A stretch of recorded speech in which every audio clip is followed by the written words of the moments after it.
Hello and welcome to the Alpha Anywhere Demo and Q&A webcast. I'm Dave McCormick, VP of Product Management here at Alpha Software, and I'm pleased to be joined by Dion McCormick, no relation, who is our Lead Solutions Engineer here at Alpha. Today, Dion is going to be going over part 3 of his DevOps series, and he'll be here to take your questions. So before we get started, there are a couple things you should know. First of all, this is a questions-driven webinar, so your questions really keep the sessions lively and interesting. So go ahead and type your questions into the questions box of the GoToWebinar control panel. The second thing to know is that we do make recordings of these sessions, and they can be found on YouTube, as well as our soon-to-be revamped videos.alphasoftware.com. So let's begin. Dion, I'm going to take you here off mute. And hello, Dion, are you there? Dion McCormick here. Thank you for joining our weekly webinar. We have a couple quick updates, and then I have the third session for our DevOps series. Sorry, a little rusty here, getting back up to speed here. But we have a wonderful closure on the DevOps series, which we're very excited about providing there. And then also, as always, each week we're going to be doing question and answers. So absolutely do me a favor and take the time if you have questions and go to your questions area of your GoToWebinar control panel and put in your questions there. Dave will be monitoring that process and will be allowing us to answer any and all questions as we get it. And a lot of our sort of presentations we've been doing really come from the questions we get. So remember, even if you, or we prefer even if you can, to go ahead and send to guides, G-U-I-D-E-S, at alphasoftware.com, your questions. What that allows us to do is prepare so we're ready to go and be able to do wonderful things or have a much better environment ready to go. So let me do one other thing here. Cool. Good to go, all set. So what we'd like to do is today we're going to go ahead. First, I'd like to do a couple announcements. One, we're going to be at the Gartner event in Las Vegas next week, and really the highlight of that will be introducing to a large number of analysts and other people our Transform product, and that continues to grow and enhance and get better and better. We're very, very excited about that. So we're going to be doing a lot of presentations, really releasing a lot of information. So if you happen to be in the Las Vegas area next week, let us know. We'll see if we can catch up. But again, we're going to the Gartner Application Solutions Summit, which should be a real fun event there. So one thing I wanted to show on Transform is that we gave the demonstration a couple weeks ago, and what's happening, which is very exciting, is that it continues to enhance and get better and better and better. And one of the key things that we are focusing on is how can you quickly generate forms in a very short period of time, but with a lot of capability. So as we showed the last time in our presentation, we're starting to build more of them. I'll go ahead and create a new form here. And when I create a new form, I can either do it or I can call it new form 3. So we'll go ahead and just do that. But we have this quick start concept, and it was one of the cool things we showed. And the idea behind that is I could type in a series of questions like, color, let me see, go color of sky, height, last name, first name, height, etc. And you'll notice that it's instantly developing my app over here or my information over here. So I'm actually seeing my preview as I do that just by typing in some text. And you'll notice it's defaulting to text item. But I can go in here and say survey, and you'll notice there. But then a new capability which I really wanted to show everybody that's really cool. You'll notice now we have sort of a cheat sheet and open help system on the left-hand side. So you see here the different types of fields we have, and if I scroll down, it has a whole bunch of present help. So it allows me to see immediately what are the different elements, how would you put together types of text, form elements, the different types of things like signature, photo, audio, etc. So what's cool about this too is I can sit there with survey and I can go, you know what, I want that to be a header. I can click set, and you'll notice that it immediately takes and applies the code to this row to give it. And let's say I want to have the color of the sky be a selection of button list, I can sit and go over here and say, oh, it's a button list. So I'm going to go there. So you'll notice that they're yes and no, but I could sit there and say, you know, blue, or in my world, yellow. And you're going to see right there it starts to adjust it, so I'm going to see here. And what's also cool is if I want to add something in there, let's say I want to do a phone number. I can just click right there, and actually that didn't want to do that there. I wanted to actually go right here. Let's say I want to add a phone number, so I'll type in phone, and then I'm going to click over here, and you'll notice, boom, oops, I wanted it to be phone. There we go. And now the phone number is there. And let's say I want to get my signature on this. I can click there and go signature. And so I don't have to, you know, once I get to know it, I can remember these kind of things, but I don't have to. And it's very simple to put these things in here. And it really allows you to do some fun stuff and to be able to build it here. So what's great about Transform is that it's evolving very, very rapidly, meaning that it's enhancing, it's getting easier and easier, it's getting more powerful, it's getting faster to develop these pieces, and it's just phenomenal. And there's lots more features. We're going to be doing little quick updates on Transform as we go through, little snippets, just to continue to develop people's understanding of it. But I wanted to show you all the cool things that are going on, and just really, really fun. And once you start using Transform, it's just going to be powerful. Now, the other thing I wanted to mention on Transform also, and we're very close to release on this, is that Transform, as I mentioned before, is going to have a full set of API capabilities. So you have the basic Transform system that allows you to design forms, then create those forms, then manage them, submit it, and then on the alpha launch, you can download and have a form filler that's available so you can use these forms and log in and all those pieces here. So you can manage that all through the website, but there's going to be a full-featured API. And what's great about this API is you're going to be able to do essentially anything you do through the user interface through the API, so you can automate things. You can create new forms. You can create new users. You can design a form and submit it. And it's all done through JSON data. It's really exciting, very fun. And as that becomes a little bit more mature and available, we're going to do some demos to show you how to do it. And what's really cool is that we're planning on offering in the alpha environment sample templates, etc., that are already ready to go to talk to Transform. So if you wanted to build your own custom user interfaces on top of Transform or connect it into existing data sources, things like that, boom, boom, boom, it's going to be really straightforward to do it. So very cool stuff. So we have Transform itself getting better from the user experience, making it easier and easier and easier, but also the API is coming along very quickly and is going to be available. And once we have the API, man, the sky's the limit in terms of what you can do. An example is you could take like a database and turn it into a form without any human interaction. You could have records going into a database and then turn those into form requests and all these cool stuff. It's just I can't wait to see the creativity of all our developers and what they do with it. So that's a real quick update for Transform, both the user interface and the upcoming API. The team is working very heavily on getting the release out that will include the API and all the other things, and that will be coming. You'll see announcements coming up on the pre-releases, and again, Gartner coming up there. Now that said, our goal today is to finish up our DevOps series. And we have the DevOps series included 3 areas. One was the process and environment, how you set up your environment to create a DevOps environment that will be stable, easy to use, controllable, give you the best fast turnaround on doing things.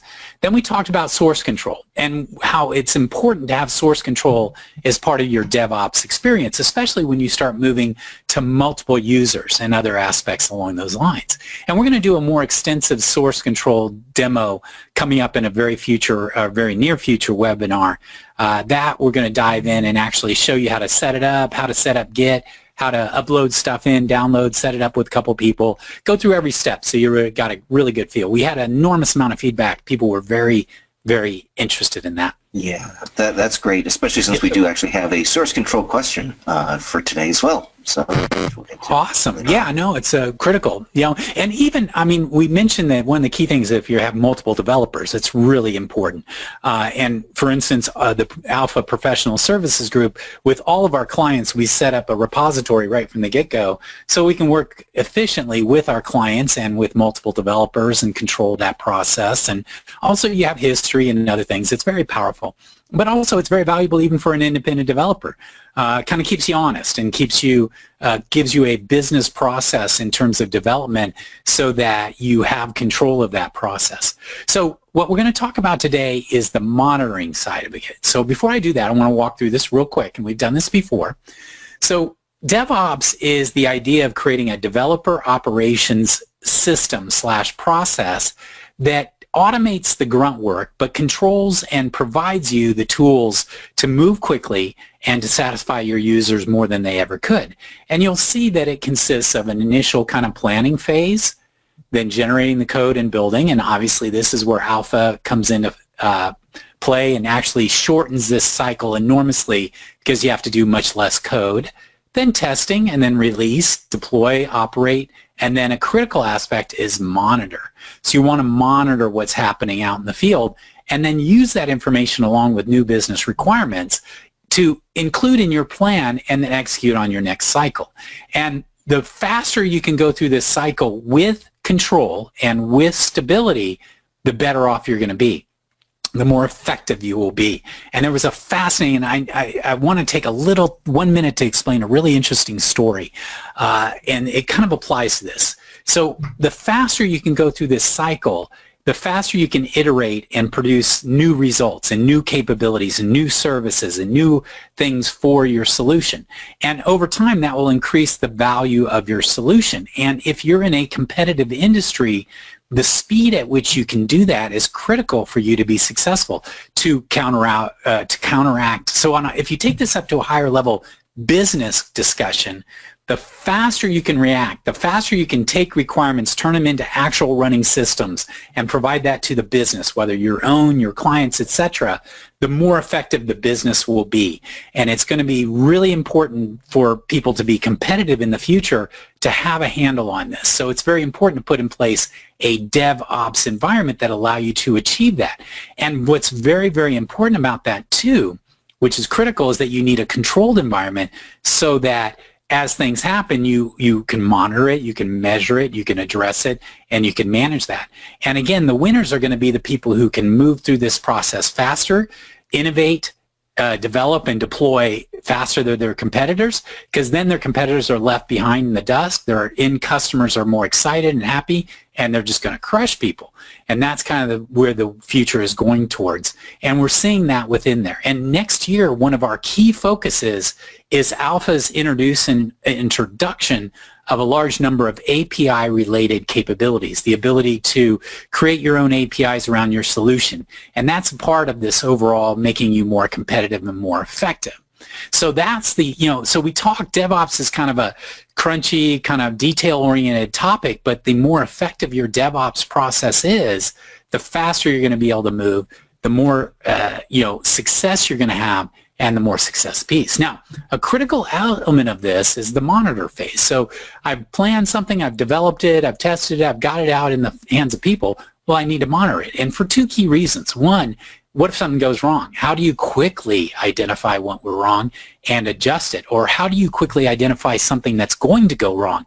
So maybe there's a hidden latent error that's starting to creep up as you get more and more activity on it.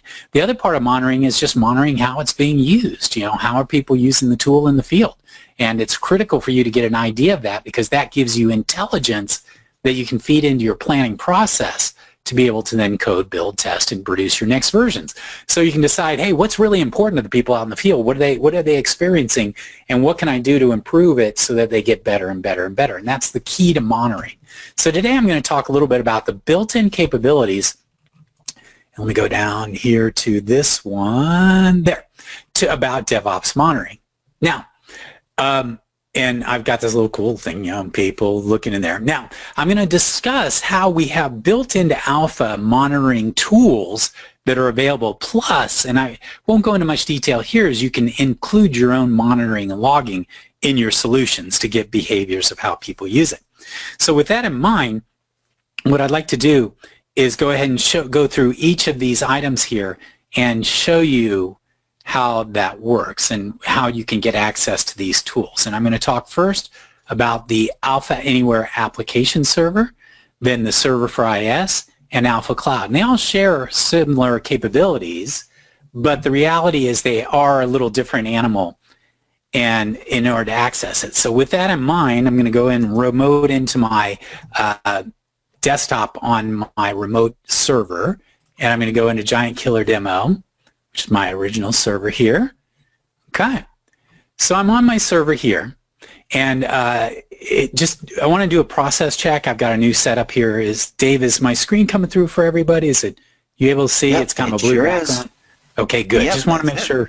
I've been doing a lot of enhancing my environment to make it more productive, and you never know what won't work exactly. Exactly. Yep. And in DevOps, I've been improving my DevOps, but you always break something every while. So when you're running the standalone server, we have a little icon down here on the right. Now, for people who are pretty sharp, I use Always Up on my server, so I've got Always Up running on my server. So it's being run as a service. So normally this doesn't show in the little bin down here, but if you just try and launch the Alpha application server, this will show up. So I'm going to right click on this and go into the configure server. So this brings up the Alpha standalone server, and this is where I put in my server license and parameters and things like that. But on here we have a tab called logging, and you can enable server logging. So we have logging built in to Alpha. And one is called an access log. Basically, it's in a log that will track who, and it's built into the security system that will allow you to track what is going on and who's accessing your system. So it's a really good tool for basically, security level kind of aspects. Along with that, also, you can look if you're under denial of service or other things, like if someone's trying to hammer their way into your system. Now, also, we have a server error log, so if the server throws an error for whatever reason, it's going to write it there. And then we have what's called the trace log, and built into Alpha is what's called the trace capability. It's a command that allows you to write to the trace, which is just like a on-the-fly log. And so what you can do is, instead of having to go create your own file and put it on the drive or anything else, you can enter a command, and I'll show it to you in a few minutes, that allows you to just say, hey, write some text into the trace log. And once you've done that into the trace log, Alpha automatically saves it into a log so you can see that. So it's a quick and dirty kind of a print kind of capabilities here. You can also do the raw HTTP log. I turn that off because that can get pretty big, pretty fast, because basically every sort of interaction between the server is going to get logged from the HT, like what are the requests that are coming in there, and they can get big over time. But if something's going weird, you can turn it on and look at it. And then also one of the most important here is the XBasic error log. So the idea behind the XBasic error log is that it allows you to see if you've got an XBasic error. And that's important if you have server-side code running and you're on wait, for some reason it's just stopped, I would go in and check my XBasic error log. So the first step of monitoring for a standalone server is your logging. And then you can go in here and you'll see you can just open the logs, and here it pulls out here, and you'll see it's just a text file that's saved for you automatically. And then I can go in here and show all these kind of things here. And it shows you, like, here are the errors. Like, let's see, let's go all the way to the bottom. So, so this is something, this was a server was started because it encountered error while attempting to connect to a certain port, and the other pieces there. So gives you a lot of really good data on what's going on, and you don't normally see this in the browser, so it allows you to be able to do it. And so this is where I was playing with setting up IIS on my local machine, and I was conflicting with my standalone in IIS, which you can run on the same machine, but you have to configure it ready. So that's the logging there. Now, one thing that's important to realize is that these are text files that are on the server. So you can log on through RDP and look at the text files and check them out and do those pieces there. But there are some cool things you can do. Since they're text files, there are many third-party services like Logly and I forget a couple of others, but they're called log aggregation utilities. And basically what it is a web service that you put a little piece of software on your server and it will grab these text files and throw them up in there, and then they have a whole bunch of tools to kind of drill down and look at your logs. And it's very important if you have multiple servers, multiple logs, you can put them all in one place and be able to analyze them. So you can, and so Alpha works very well in those scenarios because basically all we do is take these text files and throw them into this central location. And again, these tools have you install a little app that runs on your server, and periodically it grabs the log files and then puts them up onto a web service that you can check them out. And you could achieve the same thing yourself if you wanted to. You could remotely FTP in and grab that log information on an ongoing basis. A lot of things here. So for the standalone web server, you go to the configure the server, go to the tab logging, and here are all your different. You can enable ones you want, you don't want, etc. And that allows you to do it from there. So I'm going to go ahead and close out of here since I'm done with this. Let's go ahead and close the connection here. Okay, so that's for standalone. So again, you can get access, server error, trace logs, raw HTTP, and XBasic error logging. Now, let's look at IIS, which is a little different animal, because remember, IIS works inside of a IIS. So we're basically leveraging the IIS infrastructure. So I'm going to now go into one of my other servers, and I'm going to go to my IIS certification, certifer, that we use for certification class, which we'll be holding again next year. So we're going in there. I think it did a reboot. So yeah, it was doing some installs of some stuff like here. So the first step is that there isn't like an Alpha application server running by itself. It's running within the IIS manager. So I'm going to open up my Internet Information Services Manager. And so it's going to open up and log in here.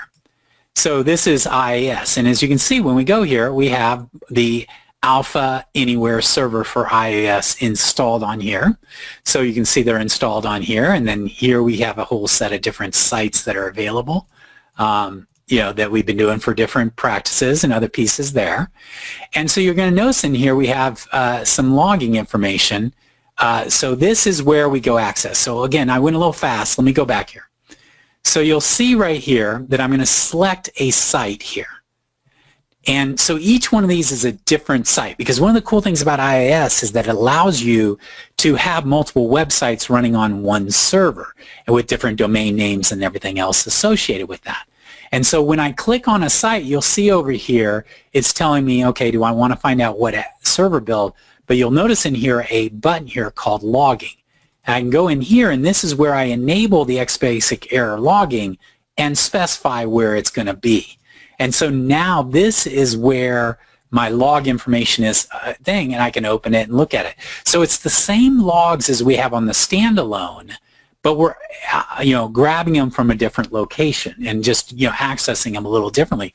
But the same content and same information is going on there. So you'll notice that each one of these is going to have a different log file, because we have a different log file for each of these sites. So the Alpha Launch one that I was doing, it's got its own logging and the other pieces there. So you're able to go in and do the logging here.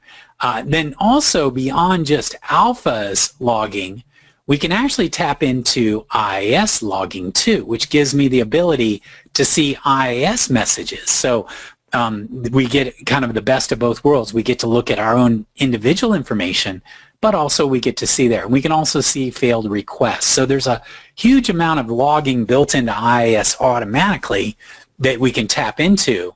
But most importantly is we can also then use this feature to tap into our own environment here. And it's done on a site-by-site basis, so each one of these is going to have a different log associated with it, so I can do it. And again, since they're text files, we can use the same method. In terms of if we wanted to do what's called log aggregation, you could get these third-party services, put them in here, and then move them up to an aggregation server and be able to use them there. So that's really the core of how you use the same. Is again, first and foremost, we use the IIS environment, and then within there, we have the ability for each of these to then grab the XBasic logs, and then we can use IIS for all the different server loggings and other things that's associated with that. That's built into the system and the ability to do that. Pretty cool stuff. Let me go ahead and log in here. Let's see. Yeah, so let's see, anything there? No, just one there. And what's also cool too is you can rotate logs. So if they're getting big, they'll rotate it every night so you don't get too big of a file. Lots of things you can do around that you're available to set up. And again, we talk a little bit more about that in our certification class. So we had option 1, which was standalone. Now we have IIS. Now I want to jump in and use the last few minutes here to talk about Alpha Cloud. So as people start migrating to Alpha Cloud, we want to give them the ability to do logging and tracking. And actually an enormous amount of effort went into the thinking around this capability. And the reason why is the fact that it's a cloud-based solution that may have multiple, like there may be one subscriber, but they may have multiple accounts. It's structured so you can set up an environment like, let's say I'm an independent developer and I've got 3 clients. I can purchase an Alpha Cloud subscription and then set up an account for each one of those clients, have completely separate situations. But then what I'm going to be able to do and want to do is track the logging and information about those different accounts for not only just how are the apps working, but for billing purposes. So if those particular apps are starting to consume more resources, I want to be able to manage and understand that. So we do some really cool stuff in there I'd like to show. So I'm going to jump over here and let me go in here to, there we go. I don't think I used Alpha Cloud on that. So let me go here to demonstration, go to Alpha Cloud, let me go to my preferences, and we're going to be doing a lot more Alpha Cloud training early next year for people who are starting to migrate there, how best to manage their Alpha Cloud instances, how to update it, do security and other pieces there. What it's doing right now is it's connecting to Alpha Cloud and verifying my security credentials, and I hope there's no problem there. Yep, cool. So I'm going to go here to View Cloud, and that's on, and notice everything is accessed through my Alpha Cloud signature here. So you'll notice in here that I've gone in here and I can see my different items here. Oh, that's DM McCormick test. Let's try, I want to preferences. We just did a little experiment, so let me make sure I'm using, because I want to show how cool this is. So I want to do it with the right one.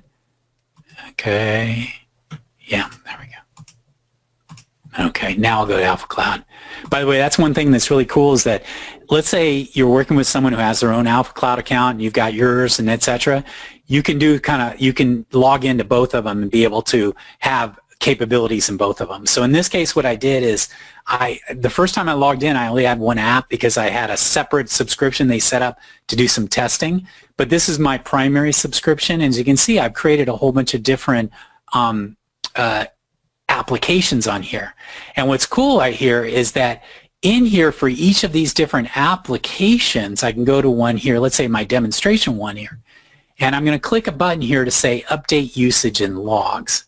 Okay, so what's going on there is that, remember, when Alpha Cloud will work, it basically spins up 2 IIS servers for your application. And so what it's doing is it's grabbing that data out there and bringing it into essentially the Alpha Cloud control panel, and we'll be able to see it. So now, which is really cool. Oh, nothing on demonstration. Oh, there, that's a good one. So let me update that on there. This is when I know. Did I do this? Let me make sure I pick the right one because I want to show the data. Notice I'm updating that information for this particular application. And you can, by the way, set that up so that it automatically does it on a consistent basis. So if you want to pull those legs out there. Oh, we haven't. Oh, man, I know what's going on. There we go. I think what it is, I haven't done anything on a couple of these accounts in the last day, so I'm doing my from there. Okay, there we go. Okay, so let me go back to show you what was going on there. So I picked my application, and you notice I can have multiple applications on there. Then I'm picking my time period I want to show my report. So I originally had it for like the last day or so, and I went ahead and bumped it back and said, here is the usage and log information I want. And then I said, grab that information from the server. So it's going to go down into both my servers and grab that data back. Now I can go in here and I can see the data that comes back. And this is kind of a really cool feature of Alpha Cloud, is that we not only have the raw logs. So you notice we have the IIS log, we have the Alpha Anywhere logs, we have the IIS failed, all of these kind of things here. So I can go in and look at those there and pull them back and have that information available. So those are the raw ones there. But I can also go in and get information about what's going on in my system. So for instance, I can find out how many requests are coming in, how much CPU time is being used, data received, data sent, average CPU time. Now this is limited because I kind of hit it on one date and did on that. But if you have it over time, you can see trend analysis. You can also get application requests. So you can say, okay, what is getting my most number of requests here? So you'll notice that I have a color-coded saying what is getting hit as far as pages and resources here. What is consuming the most amount of CPU time? So you'll notice in here, for this area right here, it looks like my form intake grid right here is the one. Let's see which one. Oh, other. They just jumped that. Let's see, it's this one. So my form intake underscore grid was consuming the most amount of CPU time. So I can start finding out within my application what resources, what things in my application are starting to consume the most amount of effort. So I can go in, maybe it's worthwhile for me to take a look at that and maybe optimize it or break it into smaller pieces or look at what's going on there. And so it gives you all this really cool actionable information built into Alpha Cloud. And I can do that on a application by application basis. And I can do it on an account basis where I can see I can have multiple accounts pieces there. So that's kind of a little bit of a background of Alpha Cloud. It's that since you can't actually remote into these servers, so as you notice here are my two servers that it's using to support these applications, I can't remote into them, so there needs to be a way for me to monitor them. And so obviously what it allows me to do is that the Alpha Cloud management interface brings that information back to me, so I'm able to do that. Now, also behind the scenes, Alpha Cloud management interface is monitoring the servers, rebooting them if there's problems. So there's a lot of built-in sort of hardening that's already into it. But we obviously want to give you all the information that you need to be able to then be able to manage, monitor, and do the other pieces. And as you go down the road and you start having subscriptions and multiple accounts, you can start getting billing information. You can say, hey, how many resources are being used by this client or this client or this client. Our enterprises are very excited about this because that allows them to say, you know what, I'm going to build an application for these different departments, and then I'm going to rebill to them their cost of the resources necessary to support those. So for instance, you might have an IT group that is managing the Alpha Cloud instances, but they have departments that are consuming resources. They want to be able to say, hey, the HR department, they owe this much. The engineering department, they owe this much, kind of scenario. So they can allocate and also understand who's consuming the resources. And all of that has been envisioned and built into it to support these more complex environments there. So that's Alpha Cloud. So real quick wrap up, and we'll get into the questions. It's all about DevOps. It's about automating your process so that you can move quickly, you can execute quickly, you can understand what your users are doing, you can understand what your system is doing, feed that back into your planning to be able to iterate and go through over and over again and tighten the loop. The idea is the tighter these cycles can be given, without errors and other pieces, so you want to do it in a measured way, the better your business will be. And this is not only just DevOps providing the tools within our servers, within our solutions, but also developing innovative solutions such as Transform that allow you to say, hey, you know what? Our enterprises love it because they're like, hey, I have certain departments where they have very simple forms, but they want to start consolidating them. They want them to be able to be remotely done. Plus, they want to do it without having an IT person or programmer being involved. Boom, Transform allows to do it, allows it to go onto our platform. It becomes part of this DevOps mix. Then along with the APIs that are coming out, the APIs will allow you to develop APIs around your solutions so that you're not the only person having to develop stuff.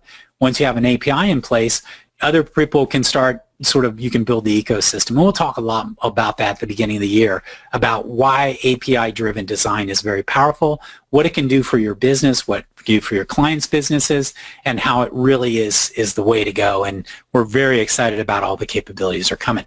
So with that, I'm going to go ahead and give it back to Dave and see if we have some questions there. And I want to say thank you, everybody, for letting me get, I know I was a little late getting started, but that's DevOps, that's our series, and thank you very much. That's terrific, Dan. Thank you. And yes, we do have questions. Let's start with what you showed just recently. You were in Alpha Cloud and you were showing some analytics for application usage. And the question was, are these analytics only available if you're hosting on Alpha Cloud? And another question is, if we don't offer them that way, would it be possible to get analytics like that using the IAS server or the standalone server? Oh man, I'm going to answer. I don't know. I have to check on that. This is built on IIS, so my guess is that this information may be available in the IIS, but let's take a note on that and look into that and return that back to the group. But agreed, when I first saw this, I was like, oh my God, this is so cool. It's basically application profiling. And by the way, there are third-party tools that you can use, but obviously you have to kind of set them up. Basically you can run tests against your system, and it'll like do page load speeds and things like that. But if you want to see really what's going on in the CPU and stuff, it comes from the bottom up. And so I thought this was just fabulously interesting and very cool, and allows you to quickly say, oh my gosh, I really should be looking at my form intake or my user profile grid. I keep hitting that a lot. I better look at that. Maybe there's ways to speed that up or reduce the amount of hits I'm taking. Very powerful information. So yeah, we'll take an action item to look into that and talk about the standalone and the IIS and what's available to achieve the same kind of information. Another question, again, has to do with monitoring, and it's can monitoring, or how can monitoring give you clues to performance issues that you might be experiencing in your application? Very good. Very, very good question. So I kind of brushed by it, but you can, if we go into, I'm trying to think the best way, let me go back here. Bear with me. I'm going back into my standalone. Okay, so as we showed before, if we have our logging, okay, so we've got something called the trace log folder, okay? And so, if you turn on raw HTTP logging, it puts dates and timestamps in there. So you can infer, like, I got an HTTP request and this is when the next one came. So you can get response times and things like that. But to make it a little more interesting is you can use the trace log folder to start trapping basically what I would call performance data. So let me go ahead and I'm just going to open up the browser on here, and let me go into documentation.alphasoftware.com, your favorite destination, okay? And I'm going to show you there's a trace functions here, okay? And there's trace and trace lines. Let me look at trace line. Very simple. It is just basically trace line and then the text you'd like to throw it into the trace window. Now, the concept here is you say it's trace window, which if you're developing in the development environment, and this is more a little bit old school, but let me go over here and go to my, I'm going to go into my development environment. Let me go ahead and close this. If I go to my control panel, when I'm running code, I have a window. I can open up what's called a trace window. So let me go here. So let me go ahead and go to script and say, okay, trace line hello webinar. Okay. And I'll highlight that and run it. Okay. And then I can go to window. Where is it? View, trace window. Okay. So let's clear this and let's run it again. Where is that? There it is. Okay. So trace line throws it into the trace window, but what's really cool is the trace use these same commands when you're running on the server. What it's going to do is throw it into the trace log. And now that you have that trace log, and I don't know if I had it enabled on this, but let's check it out and see what's there. I'm opening the folder for where it is. Okay. So it throws out information, date, time, and stuff like that. And that's kind of the error log. Let's see if there's a trace one that's in here. Yeah, those are just error. But it throws it into a text file here. And so the cool thing you can do is that if you want to start doing performance kind of testing, you can say, like, let's say you had a server-side code, you can say, okay, trace line start process, insert the date and time. And then once it's done, before you return it back, you can say stop process, or, trace when it stopped, and then what is the time it took to do that. So there's a lot of really cool stuff. You can just throw data. So you can create your own messaging into your trace to monitor your app. And again, you don't have to worry about it, about like, okay, I've got to make sure this file exists, open that file, write to that file. I can just trace it right into the trace log, go to the server, check it out, and I got my data right there. And if you lose these log aggregators, you can pull it remotely and look at it on your own local system. So that's kind of a nice, simple to use, and you can just say, hey, how long did it take to do this certain thing? And that allows you to track that. And also there's a bunch of things that allow you to do is, for instance, in, let's go here to here. Let's see if we got one here. If I got a it's control bar. No, I don't have an, I've been doing some other thing. Oh, wait, form view. There we go. Oh, that's just a form view. I'm moving over to a different environment, more modern for my demos, but it allows you to open up list controls, and in list controls you can have hooks to say, like for instance on synchronize, you can say, okay, start tracing and then trace off. And so for synchronization, you can use it to track how big these syncs are taking in other pieces there. But check out that trace log capability, that command. And again, there's trace and trace line. Trace line puts a carriage return after it. Trace does essentially the same thing. And this will allow you to be able to do it. It says desktop applications only, but I believe talking to, and I know it's on IIS, you're able to use trace. Now, if trace doesn't work, by the way, you can always just use the backup one here, just so I don't screw anybody over if they get there. Let's go to file. Okay, there's a great function in here called save to file. So you basically put in text. This is a variable, but you could put in variables or text, and then you save it to a specific file. And so you can do the same thing with save to file. And so I use that often. If I want to put that file in, if I don't want to look through a trace log, I can create my own unique like text file, and then this allows me to write to that text file, so I can use it to go in and set up my own logging process. So I can say, did an error occur? What time did it take to do a certain function? Those kind of things. So it really makes it easy to do that. And that you can embed right in your XBasic script, and it will just take care of opening the file, writing it. And there's a cool thing in here too, is you can do what's called append data. I was just about to mention that. Make sure you use that if you're going to do it for a log file. Use append. Yeah, exactly. And again, if you want to start it over, you just use the default. This will overwrite this file with this information. But if you put a .true after it, what will happen is it will just keep appending to it, so you'll get a log file. The one thing I wish they had would be like an inverse capability, so it wrote it at the top, because right now it writes it at the bottom, and you'd almost like it to be reversed for like a true log file, so you see the latest stuff at the top of your file. But whatever, you can write your own. Gotcha. Yeah. Here's a question: is in the logging, you could see the IP addresses, but is there a way to see the usernames associated with each IP address, or how would you go about doing that if you wanted to? Good point. What I would do on that is that and usually I do this when I do a on login. Let me see if I can find another one here. Okay, let me open up another. Okay, what I usually do, and this is kind of a standard practice, is that when I set up my security system, let me go here. There's a key thing here that says redirect page after login. Okay, so when you set up the security system, it's going to go to either your login page or your index page. To, if you don't have permissions, it's going to take you to where that login component is. But then once you pass the login component, it says, oh yeah, you're allowed to get into the system. You have the ability to tell where it goes, and often people take you right into your home page, etc.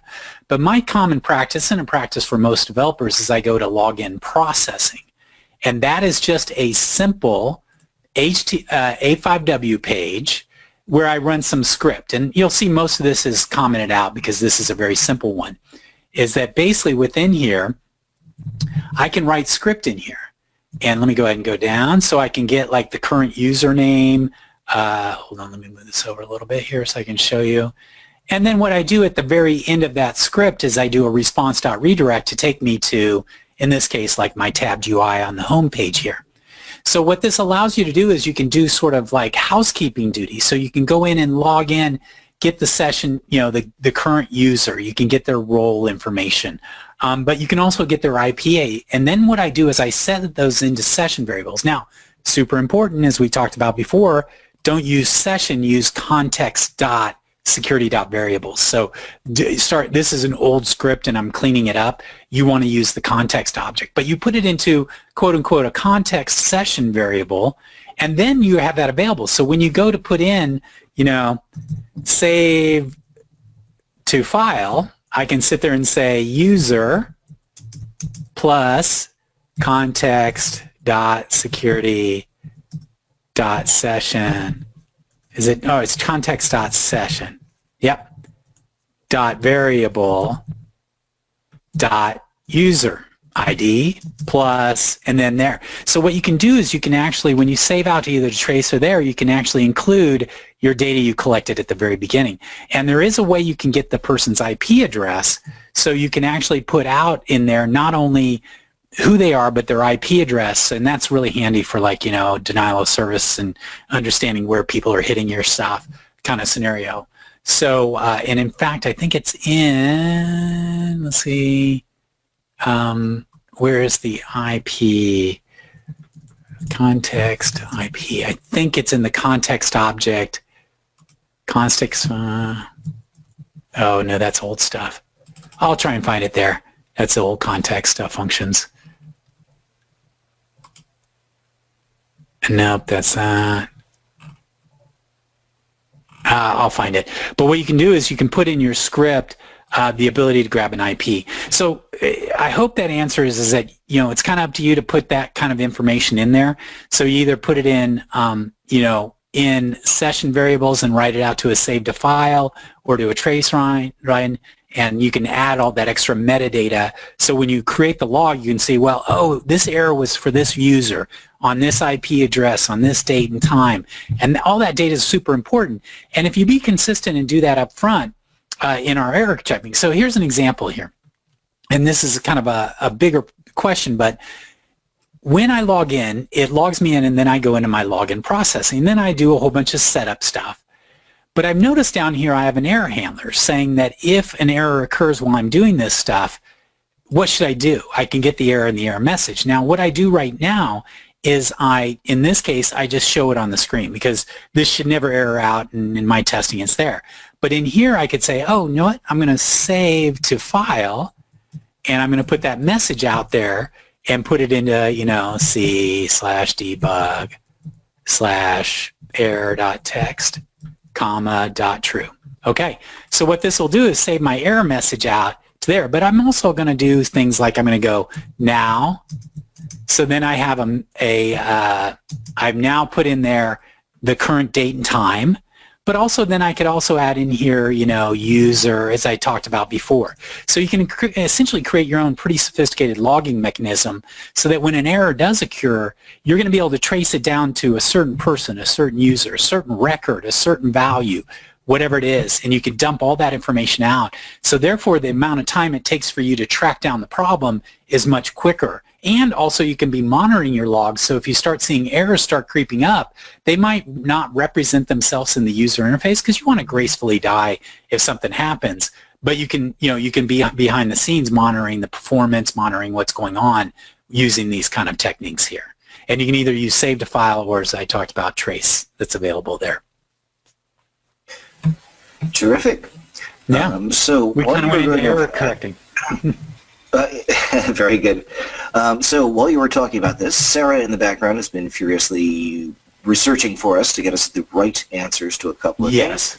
So let's start with the first thing, which has to do with, and I pasted these into the chat window, but if you could open up the one about the trace object. If you want to open that up in a browser on your screen, it's right now in the chat window. It's the first one I pasted. Yep, it's coming up. It shows you that you should be using methods, not functions. Excuse me. I don't want to go there. Let me grab this real quick. Bear with me. Mm-hmm. Copy it.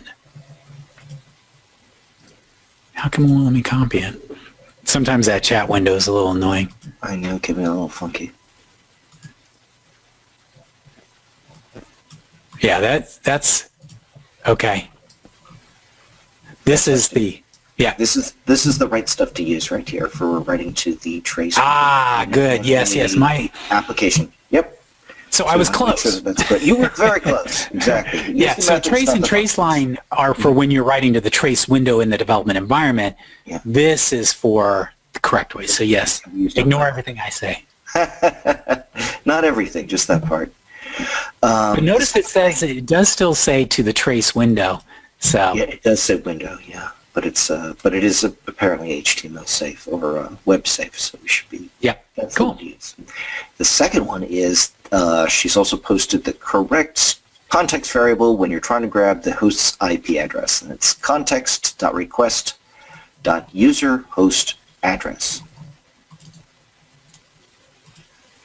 There we go.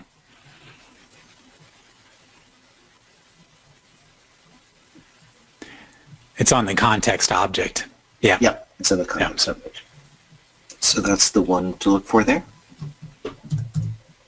So, sorry. Those are context functions. That must be is this the object? Yeah. Here's where you get all the information about. Yeah. Yeah. So look up context, and then they have methods, and there's tons of methods on them for the different types of stuff, host context name right there. There it is. Oh, that's the name of the platform. So it tells you what platform. But this is very important because all this information is available to your app. So you can actually grab this data and then save it out along with your error. So you can literally trap all the information about what's going on, including the current session variables, what they are, and all those pieces here. So super, super powerful. And very, very important is that from now on, make sure you're using context. That script I showed you was out of date because when you start moving from standalone to IIS and then more importantly Alpha Cloud, things start, you really need to be using the context object because then it unlocks all the capabilities of those platforms. Great. Okay, so we have only a few minutes left and possibly we'll be able to take a look at the Spreadsheet Control. Yes. Yeah, let me go ahead and go in there. Yeah. I've been playing with that. It's pretty cool. Have you? Okay, great. Yeah, let's see. Let's go to Spreadsheet notes. Yep. Okay.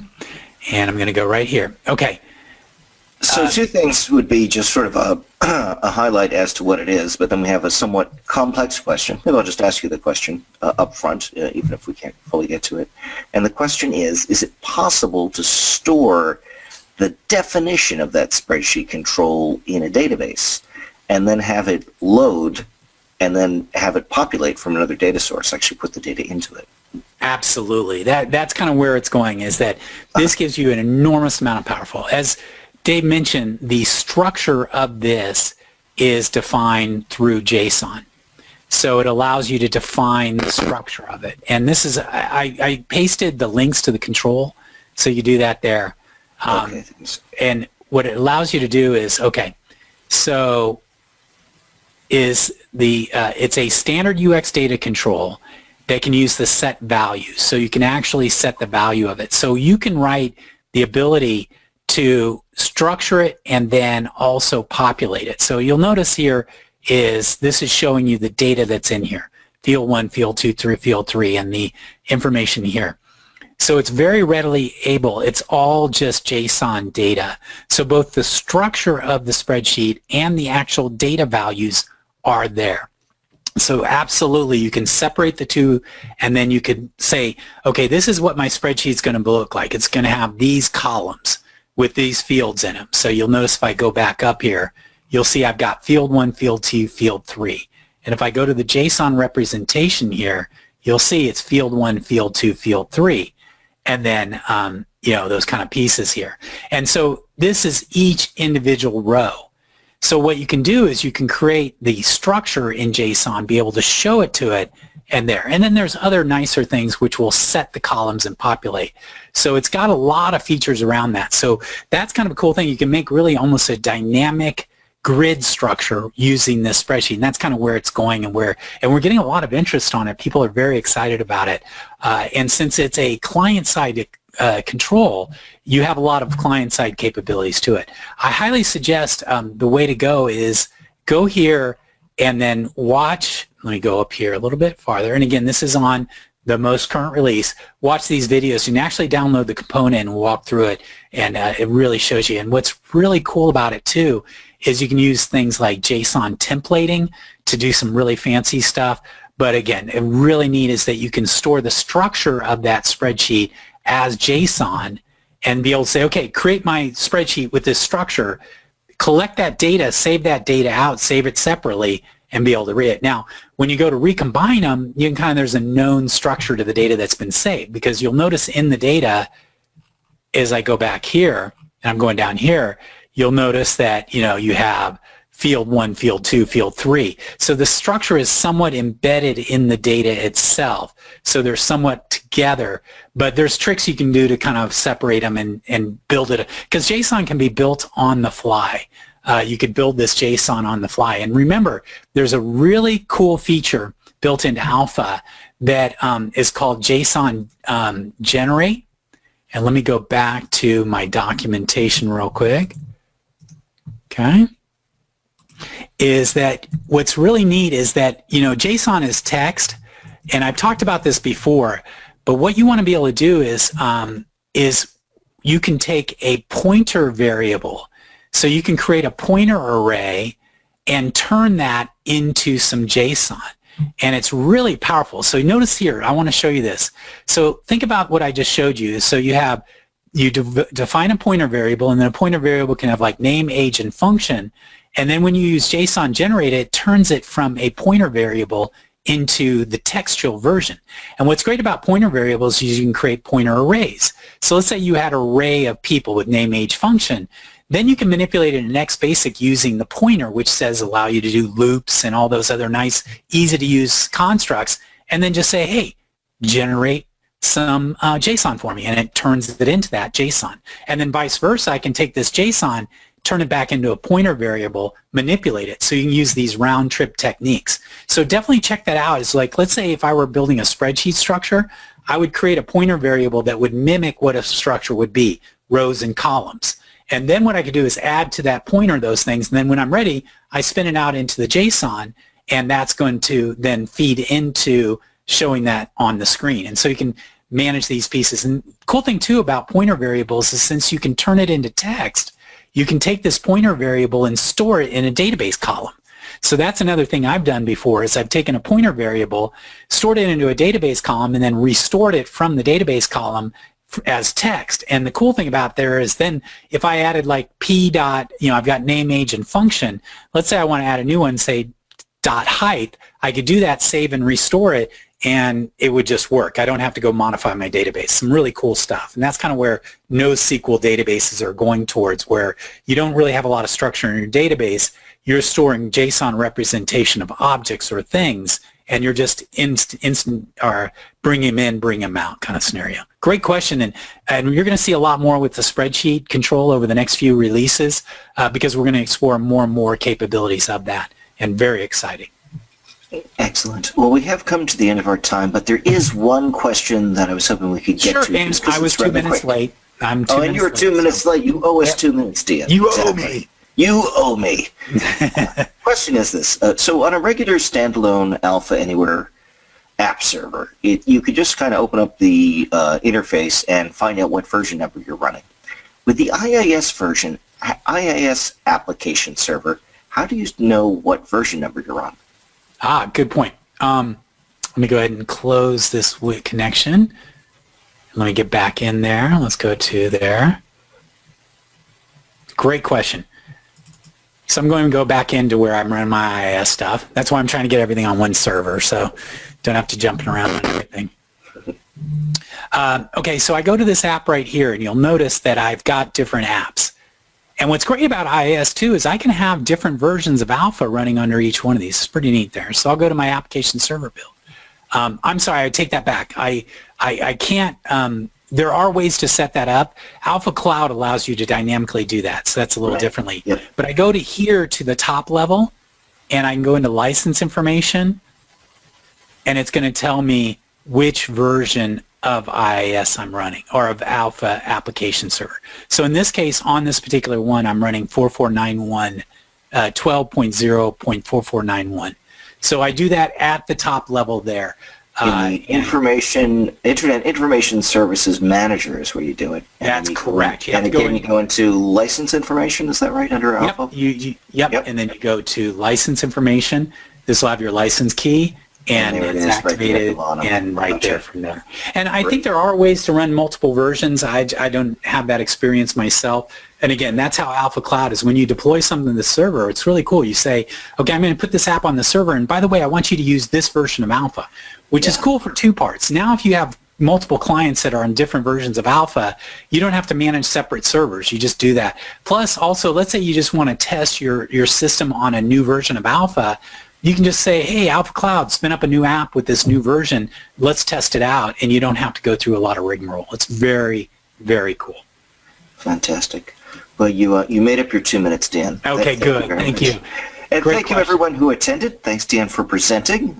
We will have another Q&A webcast next Wednesday. We hope to see you there. Take care and goodbye.